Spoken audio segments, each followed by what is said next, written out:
Hi అండి, ఈరోజు లంచ్లోకి అయితే క్యాబేజీ పచ్చిపప్పుతో అయితే కర్రీ అయితే చేశానండి. ఫస్ట్ క్యాబేజీ తీసుకొని సన్నగా అయితే కట్ చేసుకోవాలి.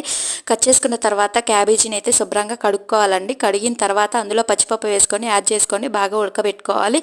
ఉడికిన తర్వాత కొంచెం వడగట్టుకోవాలండి. వడగట్టిన తర్వాత నీళ్లు ఓడిపోయిన దాకా వడగట్టాలండి. అన్ని వాటర్ అన్నీ పోవాలండి.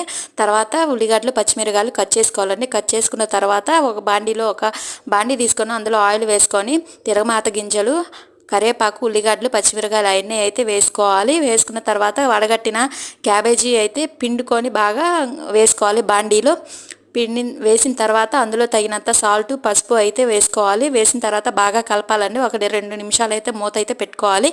పెట్టుకున్న తర్వాత అందులో బాగా వేయించుకున్న తర్వాత అయితే కారం అయితే వేసుకోండి. కారం అయితే సాంబార్ కారం అయితే చాలా బాగుంటుంది. మీరు ఏ కారం వాడతారో కామెంట్ అయితే పెట్టండి. ప్లీజ్ సబ్స్క్రైబ్ అండి. చాలా సింపుల్, చాలా టేస్టీగా బాగుంటుందండి. Please subscribe.